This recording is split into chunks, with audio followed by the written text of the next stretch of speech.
നമ്മൾ നേരത്തെ പറഞ്ഞ കാര്യങ്ങൾ 100 വർഷം തന്നെ ശിക്ഷിക്കുക എല്ലാം ചെയ്ത് ഒറ്റയ്ക്കെന്ന കാര്യങ്ങളൊക്കെ ചെന്താമര തന്നെയാണ് കോടതിയോട് പറഞ്ഞതെന്നാണ്. ശ്യാം, കേൾക്കാമോ? ദിവിഷ, ഈ കോടതി നടപടി തുടങ്ങിയപ്പോൾ തന്നെ ഈ മജിസ്ട്രേറ്റ് ആദ്യം തന്നെ ചെന്താമരയോട് ചോദിച്ചത് ഏതെങ്കിലും തരത്തിലുള്ള പരിക്കുകൾ തനിക്ക് പറ്റിയിട്ടുണ്ടോ, അതായത് പോലീസ് പിടികൂടുന്ന സമയത്തല്ലാതെ മറ്റേതെങ്കിലും തരത്തിലുള്ള പരിക്കുകൾ പറ്റിയിട്ടുണ്ടോ എന്നതായിരുന്നു. ആ തരത്തിൽ തനിക്ക് ഒരു പരിക്കുമില്ല, തനിക്ക് ഒരു പരാതിയുമില്ല. പക്ഷേ തനിക്ക് ചില കാര്യങ്ങൾ കോടതിയോട് പറയാനുണ്ട് എന്ന് പറഞ്ഞ ശേഷമാണ് അദ്ദേഹം ഒരു കൂസലുമില്ലാതെ പറയുകയാണ് തൻ്റെ ജീവിതമാർഗത്തെ തകർത്തു. തൻ്റെ ജീവിതമാർഗത്തെ തകർത്തതിനാൽ അത് ഞാൻ തടഞ്ഞു, എത്രയും വേഗം എന്നെ ശിക്ഷിക്കണം എന്നാണ് കോടതി മുമ്പാകെ ചെന്താമര പറഞ്ഞത്. അത് എനിക്ക് യാതൊരുവിധ പരാതിയുമില്ല, ഇനി എനിക്ക് 100 വർഷം ശിക്ഷ തന്നാലും വേണ്ടിയില്ല, അത് ഏറ്റുവാങ്ങാൻ തയ്യാറാണ്, താൻ ആഗ്രഹിച്ച കാര്യം നടപ്പാക്കി എന്ന തരത്തിലുള്ള കാര്യങ്ങൾ. അതായത് ഒരു മനസ്താപത്തിൻ്റെ ഒരു ലാഞ്ചനയുമില്ലാതെ അദ്ദേഹം ഇക്കാര്യങ്ങൾ പറഞ്ഞു. തൻ്റെ മകൾ, മരുമകൻ, ഇവർ രണ്ടുപേരുടെയും മുമ്പിൽ ഇനി തല കാണിക്കാൻ വയ്യ. കോടതി നടപടികൾ പൂർത്തിയാക്കിയ ശേഷം പ്രതിയെ അതീവ സുരക്ഷയോടുകൂടി പോലീസ് പുറത്തേക്കിറക്കുകയാണ്. പോലീസ് നടന്നു പോകുന്നത് നമുക്ക് ദൃശ്യങ്ങൾ കാണാം.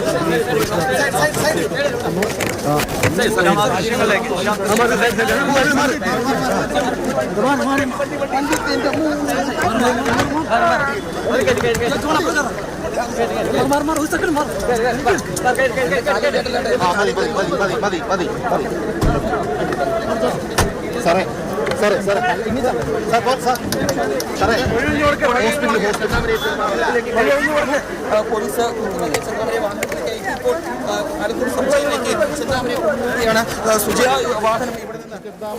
പോലീസ് ഇപ്പോൾ ആലത്തൂർ സബ് ജയിലിലേക്കാണ് പോയിരിക്കുന്നത്. ആലത്തൂർ സബ് ജയിലിലേക്കാണ് ഈ 12 വരെ ചെന്താമരയെ റിമാൻഡ് ചെയ്തിരിക്കുന്നത്. വലിയ പോലീസ് സുരക്ഷയോടുകൂടി തന്നെയാണ് ഇപ്പോൾ കൊണ്ടുപോകുന്നത്. ഈ പ്രതിയെ ഇങ്ങോട്ടേക്ക് കോടതിയിലേക്ക് എത്തിച്ചപ്പോൾ തന്നെ വലിയൊരു ജനക്കൂട്ടം ഇവിടെ കൂടിയിട്ടുണ്ട്, തടിച്ചു കൂടിയിട്ടുണ്ട്. നമുക്ക് ദൃശ്യങ്ങളിലും മറ്റുമൊക്കെ കാണാം. ഇരുവശത്തും വലിയൊരു ജനക്കൂട്ടം, കോടതി ജീവനക്കാരുൾപ്പെടെ ഈ കാണാൻ വേണ്ടി തടിച്ചു കൂടിയ ഒരു നിമിഷമെന്ന് വേണമെങ്കിൽ പറയാം. ശരി, ഫെബ്രുവരി 12 വരെ ചെന്താമരയെ റിമാൻഡ് ചെയ്തിരുന്നു. ആലത്തൂർ സബ് ജയിലിലേക്ക് ഇപ്പോൾ അയാളെ കൊണ്ടുപോവുകയാണ്. വലിയ പോലീസ് സന്നാഹത്തോടു കൂടി തന്നെയാണ് ചെന്താമരയെ കൊണ്ടുപോകുന്നത്. പോലീസ് കോടതിയിൽ ഹാജരാക്കിയപ്പോൾ ചെന്താമര തന്നെയാണ് കോടതിയോട് പറയുന്നത് തനിക്ക് 100 വർഷം തന്നെ ശിക്ഷിക്കൂ, മകളുടെയും മരുമകന്റെയും മുന്നിൽ തല കാണിക്കാൻ വയ്യ, ഇനി എന്ത് ശിക്ഷ നൽകിയാലും അത് ഏറ്റുവാങ്ങാൻ താൻ തയ്യാറാണ്. അതായത് ചെയ്ത കാര്യങ്ങളൊക്കെ തനിക്ക് ഇഷ്ടമുള്ള കാര്യങ്ങൾ ചെയ്തു, ഇനി അതിൽ താൻ സംതൃപ്തനാണ് എന്ന നിലയ്ക്കാണ്. ഒരു കുറ്റബോധവും അല്ലെങ്കിൽ ചെയ്തു പോയത് തെറ്റായെന്ന് ഒരു വാക്കുപോലും ഉരിയാടാതെയാണ് അയാൾ കോടതി സമക്ഷം ഈ കാര്യങ്ങളൊക്കെ പറഞ്ഞിരിക്കുന്നത്. 100 വർഷം ശിക്ഷിക്കൂ എന്നാണ് ചെന്താമര പറയുന്നത്. എന്തായാലും ഇന്നലെ നമ്മൾ കേട്ടതാണ് ആ പെൺകുട്ടികളുടെ കരച്ചിൽ, അവരുടെ തൂക്കിക്കൊല്ലു, ഇയാളെ കൊന്നുകളയും, ഞങ്ങൾക്ക് ഇനിയും ജീവിക്കേണ്ടേ. ആ നാട്ടുകാർ ഒന്നടങ്കം വളരെ വൈകാരികമായി അത്തരത്തിൽ പ്രതികരണം. അതിന് നമുക്ക് അവരെ തെറ്റു പറയാനേ കഴിയില്ല. കാരണം അത്രയേറെ ജീവഭയം കൊണ്ടാണ് അവർ, മരണഭയം കൊണ്ടാണ് അവർ മുന്നോട്ട് പോയിരുന്നത്. ആ പെൺകുട്ടികൾ അനാഥരായി മാറുന്നു. അവരുടെ അമ്മയെ കൊലപ്പെടുത്തി, വർഷങ്ങൾക്കിപ്പുറം അച്ഛനെയും അച്ഛമ്മയും കൊലപ്പെടുത്തി.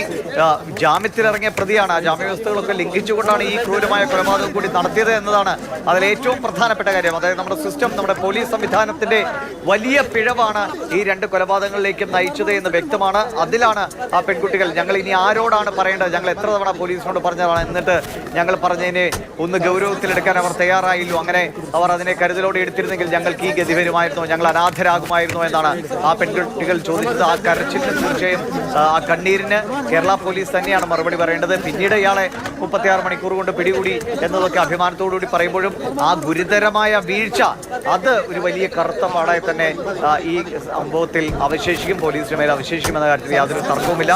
ഇപ്പോൾ ഇയാളെ ആലത്തൂർ സബ് ജയിലിലേക്ക് കൊണ്ടുപോവുകയാണ്. ശ്യാം, ശബ്ദം ക്ലിയർ ആണെങ്കിൽ പറയാം, മറ്റെന്തൊക്കെ കാര്യങ്ങൾ ഇയാൾ കോടതിയിൽ പറഞ്ഞു, റിമാൻഡ് റിപ്പോർട്ടിലെ വിവരങ്ങളും?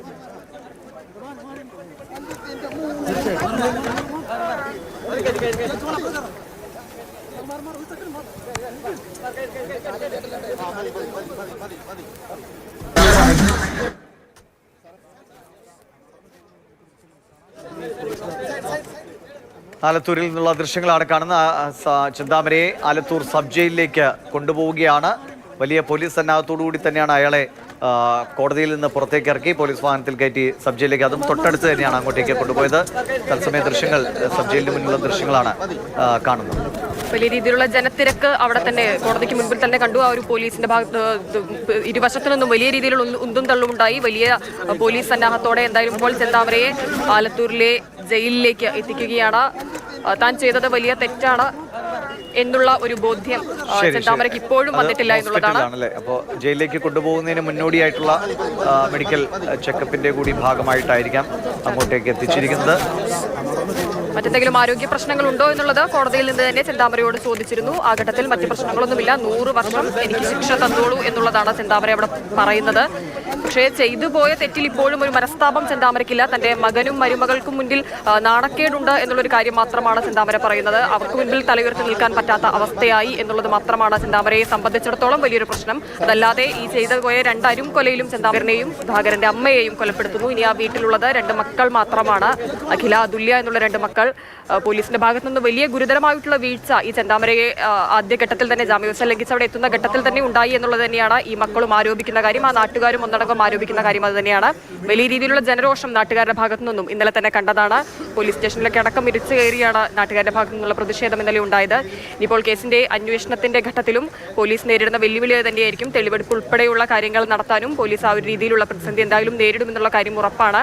കാരണം നാട്ടുകാർ വലിയ രോഷത്തിലാണ്. അവരുടെ ഭാഗത്ത് നിന്ന് അവരുടെ ജീവഭയം ഉണ്ടായിരുന്നു. അവർ പലതവണ പരാതി കൊടുത്തു. സുധാകരന്റെ കുടുംബവും എത്തി പരാതി കൊടുത്തിരുന്നു. എന്നിട്ടൊന്നും അതിൽ വേണ്ട രീതിയിലുള്ള നടപടി ഉണ്ടായില്ല.